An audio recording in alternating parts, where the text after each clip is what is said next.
प्यारे साथियों, आप सभी का स्वागत करता हूं अपने एमआरएस स्टडी परिवार में। तो डियर, जैसा कि आपको पता है कि मैंने एक वीडियोस के माध्यम से आप लोगों को अपडेट दिया था कि बिहार में जो जूनियर इंजीनियर की वैकेंसीज निकाली गई है उसके अंतर्गत आपकी कुछ सिलेबस दिया गया है बीटीएससी के तरफ से। और वो सिलेबस देखने के बाद कई सारे लोगों को जो है हैरानी जो है हुआ कि इस तरीके का सिलेबस जो है बीटीएससी कैसे प्रोवाइड कर सकता है। क्या ये सिलेबस जेन्युइन है? क्या इस तरीके का सिलेबस होना चाहिए?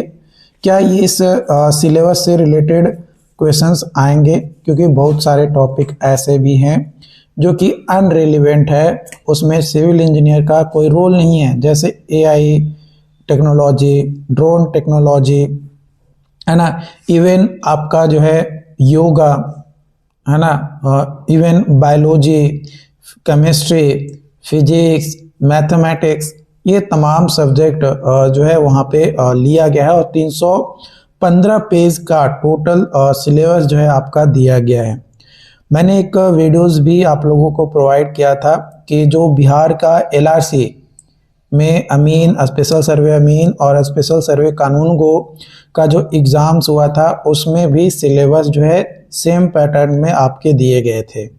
तो उसमें कितने क्वेश्चंस किस टॉपिक से पूछे गए थे वो मैंने बताया था। तो कई सारे लोग उसको देखे, समझे कि हाँ, इन टॉपिक से क्वेश्चन जो है आपका आ सकता है। बट कई सारे लोगों को कन्फ्यूजन था। भाई, जिनको कन्फ्यूजन है उनको तो मैं कुछ नहीं कर सकता, क्योंकि उस वीडियोज़ में ऑलरेडी मैंने बता दिया था कि एलआरसी अमीन में जो क्वेश्चन पैटर्न पूछा गया था उसके बेसिस पे मैंने हाई स्कोरिंग टॉपिक को लिया है, जिससे सबसे ज़्यादा क्वेश्चंस अलग अलग शिफ्ट में जो एग्ज़ाम्स हुए थे, क्योंकि टोटल 6-7 शिफ्ट में शायद एग्ज़ाम हुआ था। देखो, 13, 14 और 16 को अगस्त में और फिर 29 को, मतलब टोटल 7 या 8 शिफ्ट में आपका एग्ज़ाम्स लिए गए थे। तो उसके बिहाफ पे मैंने बताया था, कई सारे लोग उसको देखकर पढ़ाई भी स्टार्ट कर चुके हैं। बट कई सारे लोगों का रिक्वेस्ट था कि सर, हम लोग सिलेबस चेंज करवाने को लेकर बीटीएससी ऑफिस जाने वाले हैं, तो एक अपडेट कर दीजिए ताकि ज़्यादा से ज़्यादा लोग जो है पहुंच सके। तो देखो, लोगों के बीच में उतना क्रेज अभी नहीं है बीटीएससी को लेकर, क्योंकि मैंने जहां तक पता किया है ना, या मुझे इंफॉर्मेशंस मिल पाया है, ये मिल पाया है कि आरआरबी जेई का जो है अभी कई सारे लोग प्रिपरेशन कर रहे हैं। बीटीएससी को लेकर अभी प्रिपरेशन इसलिए नहीं कर रहे हैं क्योंकि उन्हें पता है कि हम अभी आरआरबी जेई को अगर देंगे तो हमारा जो है सिलेक्शन हो जाएगा, इसलिए वो बीटीएससी को उतना सीरियस नहीं ले रहे हैं। ठीक है, कि जब नोटिफिकेशन आ जाएगा एग्ज़ाम डेट, तब हम बीटीएससी को सीरियस लेंगे। अभी हमारा आरआरबी जेई मजबूती से हम पढ़ रहे हैं, अच्छे से पढ़ रहे हैं, तो हम उसको भी फोकस करेंगे। तो सिलेबस चेंज करने को लेकर जो है गए थे, बट ज़्यादा लोग नहीं पहुंच पाए थे। जितना एक्सपेक्ट किया जा रहा था कि लोग पहुंचेंगे, उतना जो है नहीं पहुंच पाए। खैर, लोगों को और पहुंचना चाहिए था, क्योंकि कई सारे लोगों ने जो है वीडियोस को देखा। उसका अगर 10% भी अगर फील्ड पे आ जाता तो अच्छा खासा माहौल बन जाता और डिपार्टमेंट कहीं ना कहीं बात सुनती।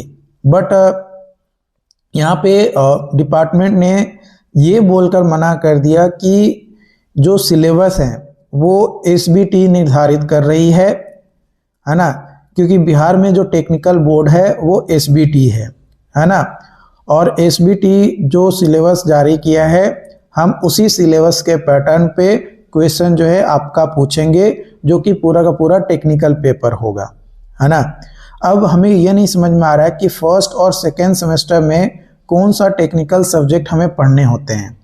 जो भी टेक्निकल सब्जेक्ट पढ़ने होते हैं 3rd सेमेस्टर से 6th सेमेस्टर तक पढ़ने होते हैं। तो फर्स्ट और सेकेंड को क्यों ऐड किया गया, पहली चीज़। दूसरी, अगर ठीक है एसबीटी से ही अगर बात करनी है तो फिर सिलेबस आपने क्यों बोला कि मैं सिलेबस दूंगा?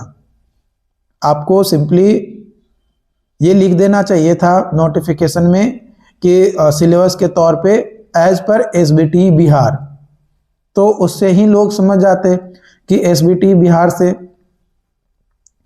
तो सिलेबस अगर कॉपी भी किए थे, जैसे एलआरसी ने भी कॉपी किया था, ऐसा नहीं है, बट उसने अपना खुद का सिलेबस जो है प्रोवाइड किया था, जिसमें सब्जेक्ट का नाम बताया था कि इसी सब्जेक्ट से हम जो है सिविल वालों को ये क्वेश्चन हम पूछेंगे। तो उससे क्या है, उससे एक आइडिया लग जाता है कि हाँ ये क्वेश्चंस इस पैटर्न पे पूछेगा इस सब्जेक्ट से। तो जिस तरीके से जवाब मिला है उसके हिसाब से मुझे तो नहीं लगता है कि सिलेबस जो है चेंजेज होंगे या कंसाइज होगा। बाकी आप लोगों का क्या राय है, क्या सिलेबस कंसाइज होना चाहिए या नहीं होना चाहिए? आप अपना कमेंट ज़रूर करिएगा, कमेंट करके बताइएगा, ताकि उसके बेसिस पे हम आगे चीज़ों को प्रोसीड कर सके। मिलते हैं नई वीडियो में नई अपडेट के साथ। Thank you so much.